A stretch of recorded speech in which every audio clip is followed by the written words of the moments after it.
Bismillahirrahmanirrahim. Assalamualaikum warahmatullahi wabarakatuh. Assalamualaikum warahmatullahi wabarakatuh. Selamat pagi, salam sejahtera untuk kita semua. Om Swastiastu, Namo Buddhaya, salam kebajikan. Alhamdulillahirabbil alamin. Wassalatu wassalamu ala asrofil anbiya'i wal mursalin wa ala alihi wa sahbihi ajmain, amma ba'du. Sobat Ijen pengawas Ijen Kementerian Agama yang berbahagia, senang sekali rasanya bisa berjumpa kembali dengan saya Muhammad Agus Qolik dalam acara Bincang Pengawasan. Dalam kesempatan kali ini telah hadir Bapak Kepala Kantor Wilayah Kementerian Agama Provinsi DKI Jakarta. Beliau adalah yang terhormat Bapak Haji Saiful Mujab MA. Assalamualaikum. Waalaikumsalam warahmatullahi. Selamat datang di Bincang Pengawasan, Pak Kakanwil. Siap. Gimana kabarnya hari ini, Pak Kakanwil? Alhamdulillah sehat. Ya. Alhamdulillah. Ya, alhamdulillah sehat dan dalam kondisi yang insya Allah semoga Allah meridhoi. Amin, amin. Pak Kakanwil, kita perkenalan dulu dengan pemirsa. Siap. Pak Kakanwil ini sebelumnya berasal dari mana, Pak Kakanwil? Alhamdulillah saya dilahirkan di sebuah kota, yaitu Kota Pekalongan, Jawa Tengah. Asli Jawa Tengah, yaitu di Kota Pekalongan. Untuk keluarga, Pak Kakanwil? Keluarga sekarang sudah tinggal di Jakarta. Tinggal di Jakarta sejak kuliah. Jadi sejak kuliah di IAIN, terus jadi pegawai, terus nikah dan sampai sekarang di Jakarta. Itu tepatnya di daerah Tangsel. Di Tangerang Selatan. Iya. Untuk riwayat jabatan Pak Kakanwil dari CPNS sampai menjadi Kakanwil di DKI Jakarta. Alhamdulillah bahwa saya selesai S1 itu tahun 1994. Di mana itu, Pak Kakanwil? Di IAIN Jakarta. Ya, terus setelah itu diangkat menjadi CPNS itu tahun 1995. Nah, diangkat melalui program CPNN, calon pegawai pencatat nikah, yang dulu formasi itu diambil dari universitas, dari IAIN, di masing-masing IAIN. Terus penempatan pertama saya di KUA Kelapa Gading. Dari KUA Kelapa Gading, terus mutasi ke KUA Koja. Nah, karena CPPN ya, calon pegawai pencatat nikah, maka setelah setahun kemudian saya CPNS, maka menjadi penghulu dari mulai Kelapa Gading, Koja, Penjaringan, terus dipromosikan menjadi kepala KUA di Pulau Seribu. Jadi saya itu sudah lengkap.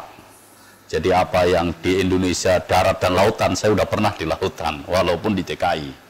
Ya, di Pulau Seribu, KUA, Kecamatan mana, Pak? Kecamatan Kepulauan Seribu, Kepulauan Seribu, ya? Kamenak, Jakarta Utara waktu itu. Belum menjadi kabupaten? Belum, saya masuk belum jadi kabupaten, sekitar tahun 2003-an. Nah, setelah itu terus, karena sudah jadi kabupaten, terus ada surat perintah dari Sekjen untuk terpenuhi data, dan terus Kanwil mengusulkan waktu itu untuk menjadi Kamenak. Dan di mana Pulau Seribu kan, nah nanti diusulkan hanya turun Kamenak, saya pindah dari KUA menjadi Kasubag TU. Nah, dari Kasubag TU nggak lama kemudian saya menjadi Kasubag Humas, terus balik lagi ke Pulau menjadi Kamenaknya, karena waktu itu Kamenak Pulau yang pertama Pak Ahmad Pakobun. Nah, sudah setelah itu Kabid Penais 4 tahun lebih, baru Kabag TU, baru Kanwil. Ya, jadi sudah pernah di lautan selama kurang lebih 4 tahun lebih. Iya, iya. Untuk riwayat pendidikannya, Pak Kakanwil, mulai dari SD sampai... Saya sekolah di SD Islam, terus ya di Pekalongan, di SMP Islam, sambil mondok pesantren, ya terus di PGA Pekalongan, 89, ya kan selesai, terus IAIN Jakarta, baru setelah jadi pegawai baru kita S2 di Universitas Islam Jakarta, UID, di Hutan Kayu. Itu setelah saya di Kepulauan Seribu waktu itu menjadi Kamenak. Pemikiran Islam. Iya, terus alhamdulillah selesai dan saat ini juga masih meneruskan lagi S3-nya di UID juga. Sekarang masih proses, ya doakan aja semoga cepat selesai. Nah ini ngambilnya malah beda jalur, ngambilnya adalah doktor pendidikan gitu. Karena memang di UID belum ada pemikiran Islam untuk S3-nya. Ya adanya kan di UIN. Kalau di UIN kan kita nggak mungkin ya jadi ya udah yang deket aja, yang dekat kantor, yang bisa sambil bekerja tapi tidak mengganggu kerja tentunya. Ya. Selain menjadi Kakanwil DKI Jakarta, Pak Kakanwil kesibukannya di luar apa saja Pak? Saya termasuk orang yang aktif di Ormas. Saya pernah dulu menjabat di MUI, pernah di MUI, dan ada beberapa yayasan. Dan yang jelas sekarang saya masih menjadi ketua IARMI, Ikatan Alumni Resimen Mahasiswa di UIN Jakarta. Dulu Menwa pernah, jadi sekarang masih menjadi kadang yang ngurusin yang lain. Satu sisi yang lainnya kadang melayani masyarakat ya, melayani masyarakat. Mungkin kadang ya ada khotbah, ceramah, tapi itu sudah begitu Kanwil udah jarang itulah. Dulu itu kerjaan waktu di KUA, waktu di Penais gitu. Ya. Kalau hobinya apa Pak Kanwil? Hobi itu olahraga sebenarnya. Hobi olahraga. Jadi saya senang sebenarnya dengan olahraga walaupun tidak olahraga secara keseluruhan. Ya setidaknya ya olah badan, olahraga gitu dan lain sebagainya ya. Tapi yang bergerak ya jadi olahraga itu. Kalau makanan favorit apa? Nah ini kalau makanan favorit mungkin ya ada yang benci sama saya itu. Karena saya sering makan sate, itu makanya seneng itu makan sate. Jadi nggak tahu, iya makan sate. Dan saya kadang ya mohon maaf itu, kalau mau ngetes kesehatan itu sebenarnya nggak usah ke dokter. Cukup makan sate, baru makan sate, minum kopi, makan durian. Kalau dalam 3 jam kemudian teler, itu berarti nggak sehat. Tapi kalau 3 jam kemudian aman, itu berarti masih sehat. Ya asal berani aja kan gitu. Dan itu sering saya coba gitu. Ya tanya teman-teman. Ya ada yang mau ngikutin, ada yang enggak. Katanya wah ini bunuh diri katanya gitu. Ya tapi itu memang ya kalau sate senang aja saya makan sate. Sebagai Kepala Kantor Wilayah Kementerian Agama Provinsi DKI Jakarta, tugas dan fungsinya itu apa saja Pak Kakanwil? Ya kita tugasnya kan yang jelas pertama kita menjalankan kebijakan Kementerian Agama dalam bidang agama di lingkungan provinsi. Ya di samping kita menyusun bahan-bahan yang sifatnya kebijakan, ya mentafsirkan kebijakan dalam menjalankan tugasnya. Yang pertama bagaimana meningkatkan kualitas kehidupan umat beragama, bagaimana meningkatkan kualitas kerukunan umat beragama, bagaimana meningkatkan kualitas ya kan pendidikan agama dan keagamaan, dan juga bagaimana meningkatkan kualitas dalam pelayanan haji dan umroh, dan juga bagaimana kita mewujudkan tata kelolaan yang pemerintah yang bersih dan berwibawa. Itu 5 hal itu kan yang harus kita kawal di dalam tingkat provinsi kan gitu. Kalau kebijakan dan program kerja unggulannya apa Pak? Unggulannya gini, jadi kita punya misi ya kan, punya visi misi di tingkat Kanwil. Kalau sekarang kan misinya misi bagaimana menuju Indonesia maju. Tapi yang jelas kita punya komitmen di lingkungan Kanwil bagaimana kita melaksanakan program pemerintah dengan unggulannya itu kita transparan ya kan. Terus yang kedua kita bisa akuntabel, dan yang paling terakhir tentunya dapat dipercaya oleh masyarakat. Jadi itu komitmen yang harus kita kawal. Bagaimana pelayanan itu kita harus menjemput bola. Dan alhamdulillah saat ini kita sudah punya PTSP gitu kan. Ya terus kita sudah ya punya tenaga-tenaganya terkait dengan bagaimana memberikan pelayanan yang terbaik baik di tingkat Kanwil, Kemenak, KUA dan madrasah. Di BTSP itu layanannya apa aja Pak? Di BTSP kita mempunyai beberapa layanan, di antaranya yang terkait kalau di tingkat Kanwil yang sering ya masalah pendidikan, terus masalah kehajian, ya kan, terus juga kehidupan beragama, ya, dan juga bagaimana pelayanan kadang ya di internal kita, pelayanan kepada SDM kita kan gitu. Ya. Kemudian program reformasi dan pencegahan KKN di lingkungan Kanwil DKI apa saja Pak? Jadi gini, kita di dalam rangka untuk mewujudkan reformasi birokrasi, khususnya bagaimana kita mewujudkan tata kelolaan pemerintahan yang bersih dan berwibawa. Yang pertama, kita semua pejabat, ya kan, kita berkomitmen. Satu, penandatanganan fakta integritas, itu sudah pasti. Yang kedua, di dalam menjalankan proses anggaran, kita setransparan mungkin. Jadi, program-program yang ada di unitnya masing-masing itu dilaksanakan secara transparan. Terus yang ketiga, kita juga mendukung terkait laporan harta kekayaan bagi ASN. Nah, iya LHKSN. Ini kita terus dorong bersama. Nah, satu sisi yang lain, kita juga ada agen perubahan. Kita membuat agen-agen perubahan, masukan-masukan apa, dan termasuk ya kan kita mempublikasi ya kan kegiatan-kegiatan baik yang berbentuk dengan anggaran atau tidak. Ya, berbentuk anggaran mungkin yang berpihak dengan pihak ketiga. Kita punya ULP ya di tingkat kota maupun di tingkat kanwil. Kalau kegiatan-kegiatan yang mungkin melayani masyarakat atau kehadiran dan lain sebagainya. Tapi prinsipnya kita di dalam menjaga reformasi birokrasi itu kita harus dari diri kita. Kita memberikan contoh ya kan dalam hal apa? Termasuk komitmen dalam pengangkatan pejabat. Kita menggunakan transparan mungkin. Kita adakan asesmen dan kita berikan kesempatan kepada semua gitu. Terbuka, ya. Kemudian Pak Kanwil, suka dukanya menjadi kepala kantor wilayah di ibu kota negara? Ya, satu sisi kan gini, ya katanya DKI itu kan hebat, ya memang hebat karena kita ibu kota. Nah, kalau kita bicara masalah suka dan dukanya, ya itu relatif sih ya, relatif bagaimana kita dalam menjalankan amanat.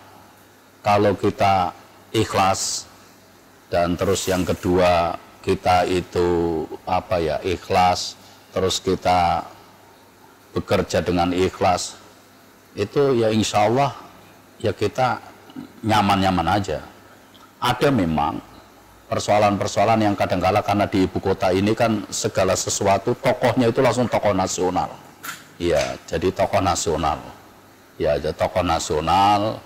Jadi kita perlu mengimbangi. Ya, koordinasi ya lintas batasnya kan nasional itu. Nah, kalau duka dibilang duka, kalau saya pikir sih enggak juga ya. Kita hanya menyikapi aja. Memang kadang ya mohon maaf, DKI itu kan yang dikeluhkan itu walaupun dekat tapi jauh karena macet. Kadang kalau rapat atau ada kegiatan yang lebih dari 3 kali sehari 3 tempat, itu kadang-kadang itu ngos-ngosan kan. Harus ngejar waktu sana kiri gitu. Tapi untuk akhir ini kita nyaman karena dengan si tim Zoom meeting itu jadi aman kan gitu, bisa kita tahu jajar dan sebagainya. Jadi suka duka dalam hal tugas menjadi kanwil DKI saya pikir relatif aja. Bagaimana kita menyikapi, asal kita ikhlas, kita berpikir positif, yang insya Allah lah, ya insya Allah aman-aman saja. Dan kita sesuai dengan regulasi tentunya gitu.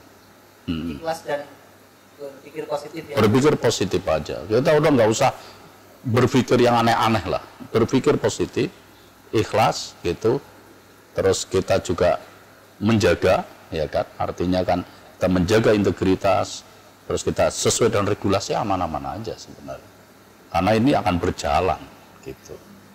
Ya.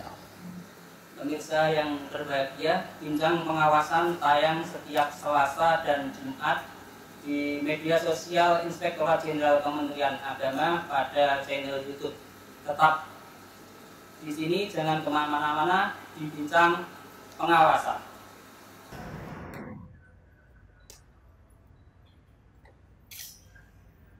Pemirsa yang berbahagia, Sobat Inspektorat Jenderal Kementerian Agama, kembali berjumpa dalam acara Bincang Pengawasan. Masih di kantor wilayah Kementerian Agama Provinsi DKI Jakarta. Saat ini di belakang kita ada ikon dari DKI Jakarta, yaitu ondel-ondel. Ada namanya nggak ini, Pak? Untuk sementara namanya nggak ada, namanya ondel-ondel. Namanya ondel-ondel ya, Pak ya. Namanya ondel-ondel, ini ciri khas Provinsi DKI Jakarta. Provinsi DKI Jakarta ya. Provinsi DKI memang punya ciri khas ondel-ondel. Ya, bentuknya seperti ini. Ada laki, ada perempuan. Gitu ya, Pak ya.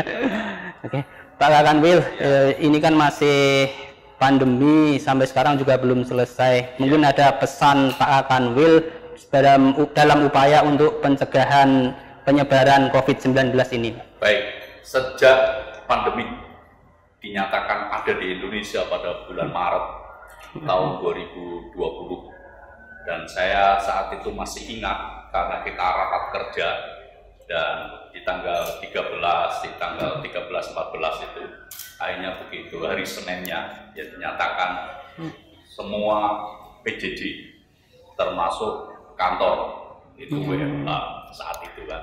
Nah, kita sudah terus berupaya bagaimana kita mengatur sesuai dengan instruksi Pak Menteri, ya kan, perintah Pak Menteri dari nomor 1 sampai 8 atau 9 terkait bagaimana situasi kerja saat pandemi itu. Terus yang paling akhir adalah Pak Menteri Instruksi 01 tahun 2021. Nah, ini kita terus berupaya agar sebagai ASN di Kementerian Agama seluruhnya bisa menjadi contoh secara pribadi, baik di tempat kerja, tempat lingkungan, dan lain sebagainya, untuk menerapkan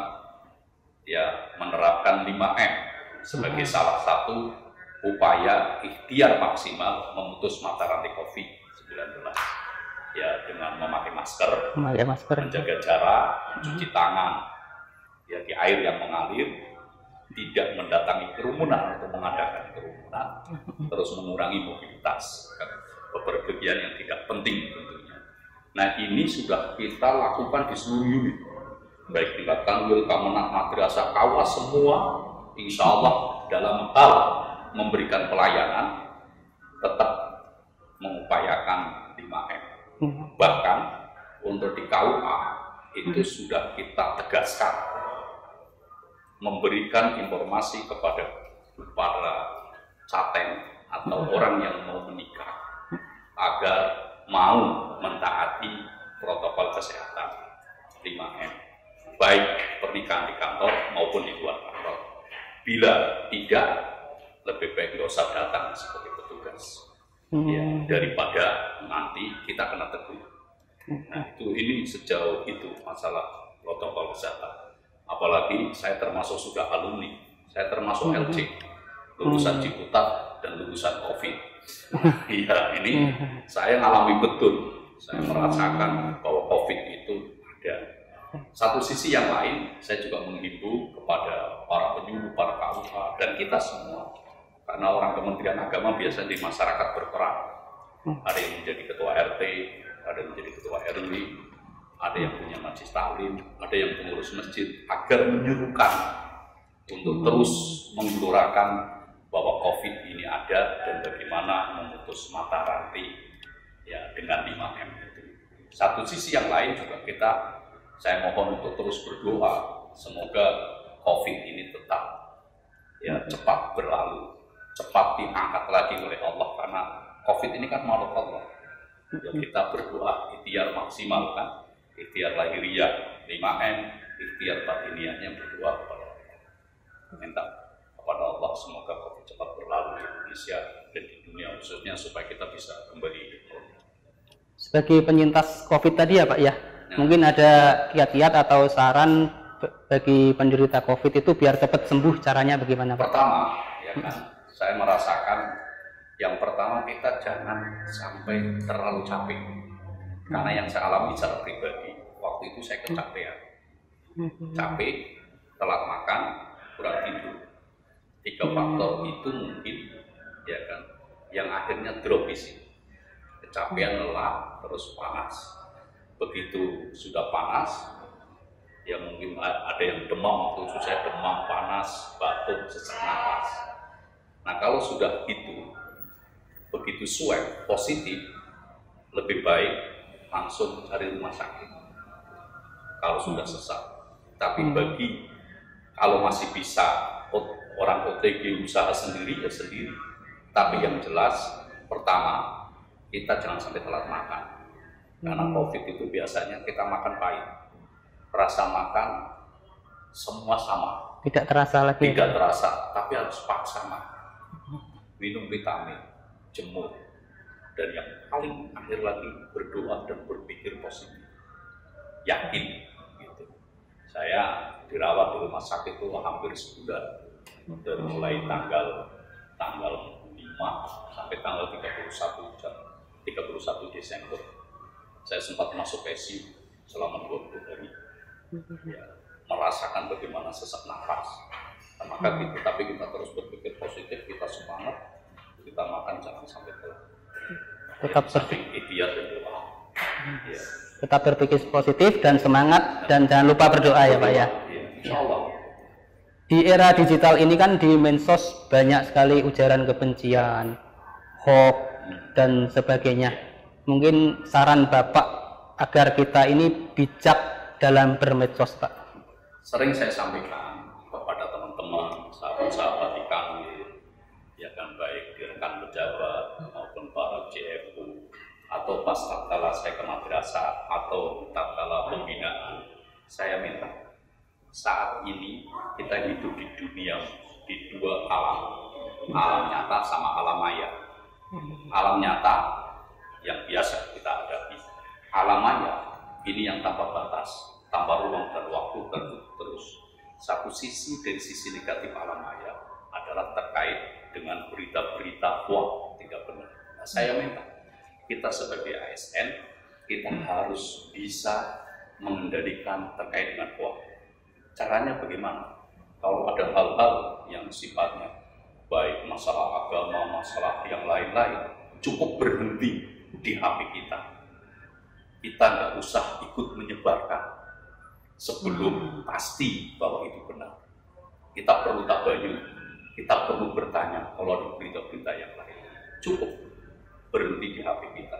Kecuali hal-hal yang lucu, saya katakan. Kalau yang lucu silakan, saya dikirim, saya juga ingin tertawa juga kan gitu. Tapi kalau masalah hoax, cukup berhenti di HP kita. Udah begitu kita, karena kita tidak menutup kemungkinan kita itu punya grup bisa lebih dari 20. Ada grup SD, grup SMP, sampai grup perguruan tinggi, grup dinas, grup alumni apa dan lain sebagainya. Kadang-kadang kita kan masuk semua. Nah kita cukup baca, udah berhenti. Tidak perlu menyebarkan, karena belum tentu yang disebarkan itu benar. Ya, kalau sekedar tidak benar mungkin aman, tapi kalau mengandung fitnah, mengandung ujaran kebencian, berarti kita ikut andil menyebarkan hoax itu. Ancamannya, secara undang-undang ada undang-undang lain. Maka saya katakan cukup berhenti di HP kita, tidak usah disebarkan. Saya pikir itu clear. Ya. Terakhir Pak Kanwil, DKI Jakarta ini masyarakatnya cukup heterogen. Pesan untuk Pak Kanwil bagi masyarakat untuk tetap menjaga persatuan dan kesatuan bangsa. Baik, saya mohon kepada seluruh tokoh masyarakat, wabil khusus saya minta kepada seluruh ASN di lingkungan Kementerian Agama yang melayani masyarakat dan tokoh masyarakat, tokoh ormas dan sebagainya. Ya kan, saat ini masih pandemi COVID yang belum berakhir dan berakhirnya belum ada kepastian. Dan di DKI Jakarta termasuk urutan yang pertama dalam hal orang yang positif COVID. Maka yang pertama saya mohon, ayolah kita sama-sama, diri kita, keluarga kita, lingkungan kita menjadi contoh bagaimana menegakkan 5M untuk memutus mata rantai penyebaran COVID. Penegakan disiplin 5M ini penting, dari mulai diri kita, bagaimana kita pakai masker, bagaimana kita mencuci tangan, bagaimana kita menjaga jarak, dan bagaimana kita tidak mendatangi atau mengadakan kerumunan dan mengurangi mobilitas.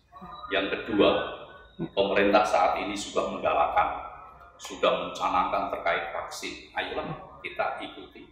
Bila diri kita belum divaksin, kita daftarkan vaksin, karena vaksin ini halal sebagaimana fatwa MUI, dan ini sebagai upaya ikhtiar maksimal untuk bagaimana memutus mata rantai.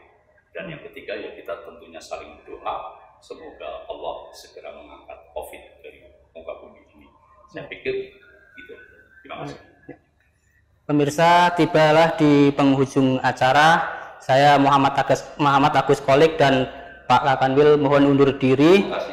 Terima kasih Pak Kakanwil, terima kasih pemirsa semuanya. Semoga bermanfaat. Apabila ada kesalahan, mohon maaf yang sebesar-besarnya. Wallahu muwaffiq ila aqwamit thoriq. Wabillahi taufiq wal hidayah. Wassalamualaikum warahmatullahi wabarakatuh.